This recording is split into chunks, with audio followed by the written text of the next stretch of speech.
Hi, today is the 11th of May 2009 and here we are again with the customary Forexserve weekly summary.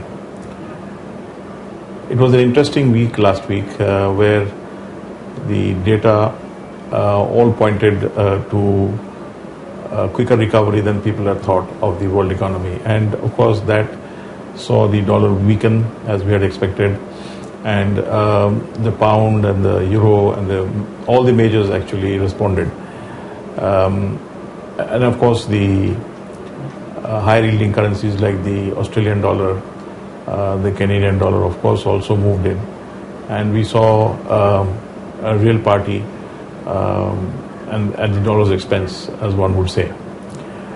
The theme that we want to arrive at this week is that while the markets have worked on this risk aversion vis-a-vis risk remission for a long time,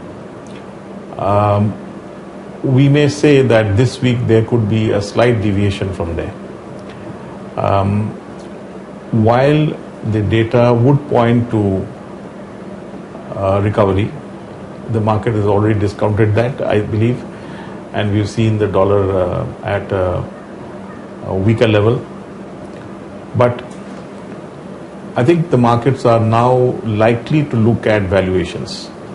They're likely to look at the fundamentals of the economy is concerned, and it might be that the undervaluation of the emerging markets, or for that matter the European markets, would be a factor to keep in mind, that people would suddenly become aware of, and that could possibly see a few steps backwards in the direction that people have been moving over the last few weeks. So the sense that we are getting, actually arriving from a technical perspective, is that the movement of the dollar in the last few weeks has been quite fast, and there could be a rethink. So especially with regard to the euro, we feel that there could be a 2% correction from here. The pound could see an equal amount.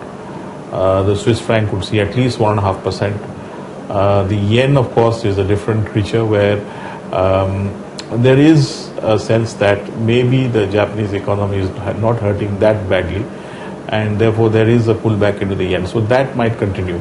In fact, if 97 were to break, I would say that it might even go much lower. So there is a kind of a sense that we're getting that the market is at a point where rethinking is going on.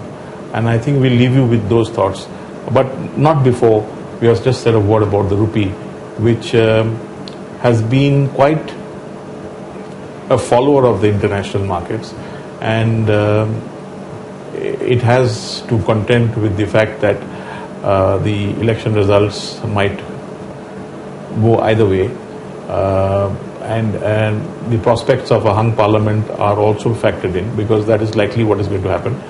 And what the final coalition is going to be is the debating matter. Whatever said and done, I think the rupee will take into the fact the matter that it is likely to weaken somewhat before the results are out, or maybe really just after that. But by and large, in the longer term, we still see scope for a little more upside. Thank you. This week we are looking at the euro chart and its short-term possibilities to get an overall view of how it could be in the next few weeks. We feel that the euro, it is at a critical juncture right now.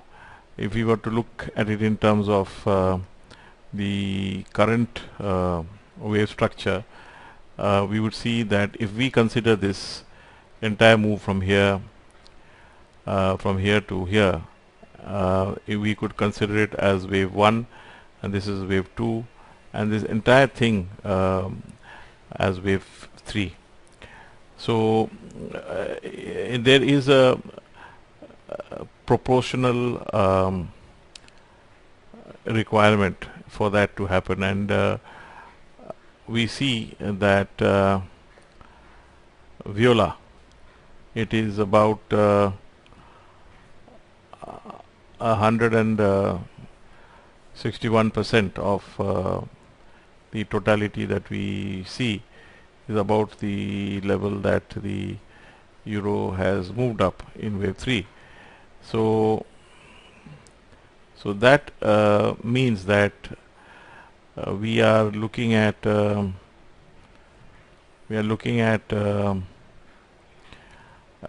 very distinct possibility of this last segment being wave 3. So what follows is wave 4. Now if we were to take a even closer look, we would see that if this wave is 1, and if we consider this to be actually 1 and this to be 2, then again Viola, we have equality in wave A and in 1 and 3. So in a nutshell, the 36, 30 to 60 region is coming up again and again as a key resistance level, and it could jolly well be the point from where we see a dip in wave 4, which should not ideally move below this 3410 region. So therefore we could say that anywhere between 3410 and 3450 this particular wave could fail before new move moves on, and this would also be established by the fact that we would be supported with a trend line coming through this point. Thank you and have a great